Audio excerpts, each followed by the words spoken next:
Hey everyone, Richard C. Wilson. This is module number 12 of our $100 million Rainmaker series.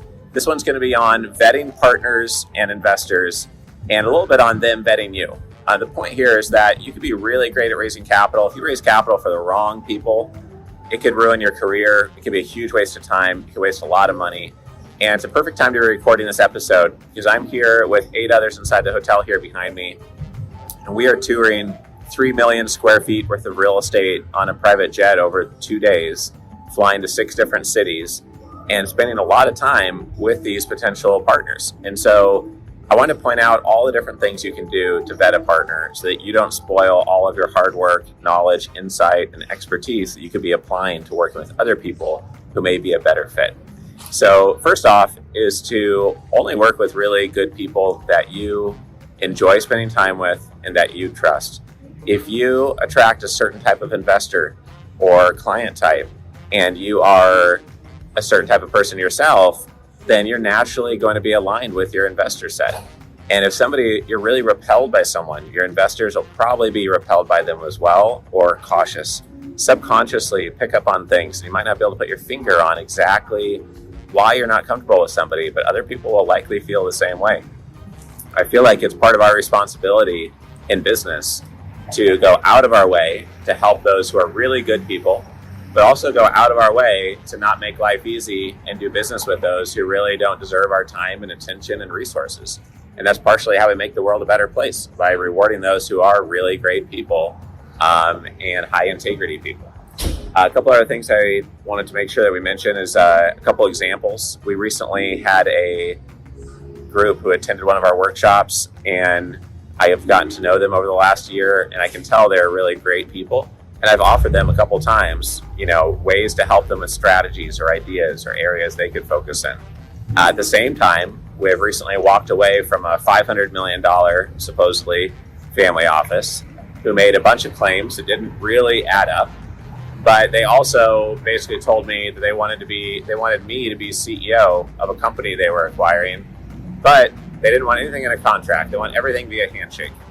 I couldn't even tell what equity they would have in this company they were supposedly acquiring. And when somebody's not clear on things, but they're demanding a lot from you, and you just simply ask for clarity and you can't get it, or when they talk for 55 minutes of a 1-hour phone call and you can't even get one question asked or talk at all to explain your perspective, just shows it's probably not going to be a good partner, right? From the very beginning, especially just to cut things off quickly. We had another group where we had negotiated a deal over a period of 9 months to invest in their medical practice. We were pretty confident about closing that deal. We were excited about it. But then when it came time to actually join their advisory board and invest and gain the equity, they made a couple comments and something about, we expect this, this, and this, and we're going to hold your feet to the fire, and just became like super intense about stuff for some reason. I don't know if they had a bad experience with another partner or what. But I've never spoken that directly or rudely to anybody in 16 years running my investor club. And so I told them, what, why don't we just pause and, not start this relationship right now, and then just give me some time to think over whether this is a good fit or not. And we didn't start working with them, and I don't think we ever will because of how they acted. And I was already a little bit afraid that CEO is a little bit immature. And so that was just one more negative thing. Another thing to keep in mind is background checks. We use something called VCheck. They're private equity quality investigative background check company.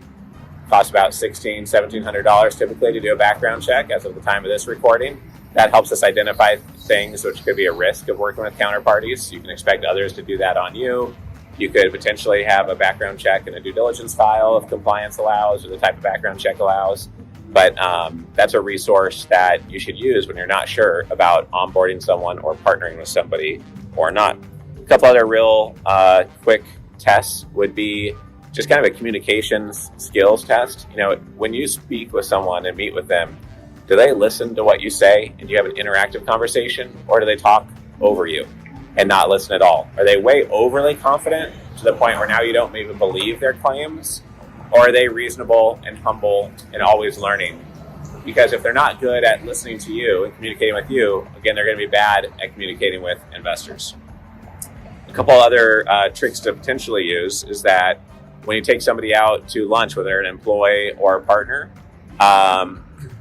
see how they treat the wait staff, see how they treat other people, see how they treat their team members, their family members. Are they a kind person, or are they kind of rude and gruff to everyone around them? Those aren't the type of people I like to spend any time with or associate with.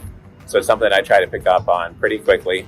If you go out to happy hour or to dinner with them, do they drink 3 bottles of wine and then tell you what they really want to do with life? Do they have so many drinks that they start acting kind of belligerent or unprofessional?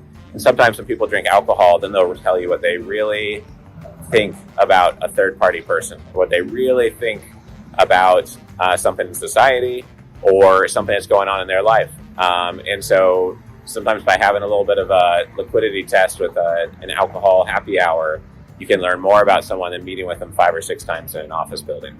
So the main point of this module is just be very careful who you associate with. Make sure you only represent the best of the best and someone who's truly excellent and a class act with institutional polish. If they are not that, run the other way. They're going to make your job harder raising capital for the venture that you might partner with them on, or the business you might partner with them on to grow. And who they are reflects upon you, just like who you are reflects upon them. So you should be very, very strict on who you let into your circle and who you associate with over time. So I just thought this was an appropriate episode to record, given that we're touring all this real estate with a partner right now, and they're kind of vetting me further, I'm vetting them further. And I hope you got some value from some of the comments here today, and I hope that at least once over the next decade, the ideas from this video slow you down to not do a deal with someone that you may be rushing into, but also encourage you to go out of your way to be extra helpful and work with really great people, which should make your everyday life more enjoyable, but also allow you to close more capital and get more deals done. So hope you enjoyed this video. We're going to see you next on module number 12, which is raising for different types of projects, real estate niches, and companies. Thank you.